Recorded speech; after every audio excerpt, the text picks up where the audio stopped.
পরে খবর, দুর্গাপুজোর অনুদান সংক্রান্ত জনস্বার্থ মামলা আজকের মতো মুলতবি, আগামী সোমবার পরবর্তী শুনানি বলে জানা যাচ্ছে। দুর্গাপুজোর অনুদান সংক্রান্ত যে জনস্বার্থ মামলা, সেই মামলা আজকের মতো আর হচ্ছে না, আগামী সোমবার আবার পরবর্তী শুনানি। বিস্তারিত জানবো, অভিরূপা রয়েছেন আমাদের সঙ্গে। অভিরূপা রয়েছে আমার সঙ্গে। হ্যাঁ অভিরূপা, একেবারেই। দেখো, যেহেতু এই মামলাটি রুজু হয়েছে, আজকেই এই মামলার পিটিশন দায়ের হলো, ফলত মামলা লিস্টেড হলে চলতি সপ্তাহে শুনানির সম্ভাবনা রাখতে পারে।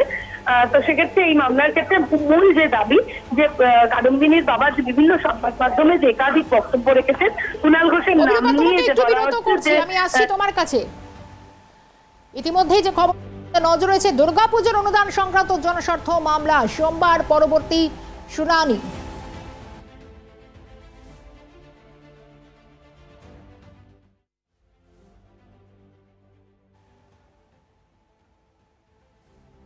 দুর্গাপুজো অনুদান সংক্রান্ত জনস্বার্থ মামলা এই মুহূর্তে আবারও পরবর্তী শুনানি সোমবার।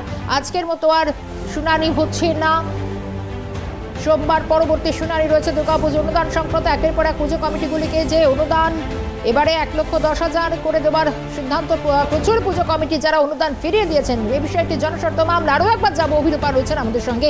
অভিরূপা, অনুদান সংক্রান্ত জনস্বার্থ মামলা এর পরবর্তী শুনানি সোমবার। অভিরূপা, দেখো, প্রত্যেক বছরই যেমন রাজ্য সরকার বিভিন্ন জায়গা থেকে অনুদানের জন্য, এই যে দুর্গাপুজোর অনুদানের জন্য ঘোষণা করেন, সেক্ষেত্রে তৃণমূল সুপ্রিমো মমতা বন্দ্যোপাধ্যায়, রাজ্যের মুখ্যমন্ত্রী মমতা বন্দ্যোপাধ্যায়, তিনি সম্প্রতি আরো একটি ঘোষণা করেছেন যে 1 লাখের বেশি এই প্রত্যেকটি ক্লাবকে দেওয়া হবে এবং এই 1,10,000 টাকা করে অনুদান হিসেবে দেওয়া হবে।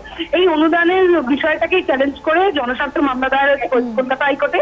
সেখানে আবেদনকারী আজকে তার বক্তব্য জানান। তার বক্তব্যতে তিনি জানান যে একদম প্রথম যেটা শুরু হয়েছিল কলকাতা পুলিশের একটা প্রজেক্ট দিয়ে, তারপরে সে দিনে দিনে এই টাকা বেড়েই যাচ্ছে। মানুষের ট্যাক্সের টাকায় এভাবে নয়ছয় করতে পারে না রাজ্য সরকার। তার একাধিক অর্ডার রয়েছে সুপ্রিম কোর্ট সহ একাধিক কোর্টে। তো সেই কারণেই সুপ্রিম কোর্টের নির্দেশনামা যখন দেখতে যান বিচারপতি, সেটা আবেদনকারী আইনজীবী বিকাশ রঞ্জন ভট্টাচার্যের কাছে ছিল না। সেই কারণে বিচারপতি বিকাশ রঞ্জন ভট্টাচার্যের কাছে যখন এই অর্ডার দেখতে চান, তখন বিকাশ রঞ্জন ভট্টাচার্য কিছুটা সময় চান এবং সেই কারণে আগামী সোমবার এই মামলা আবার শুনানির জন্য রাখা হয়েছে।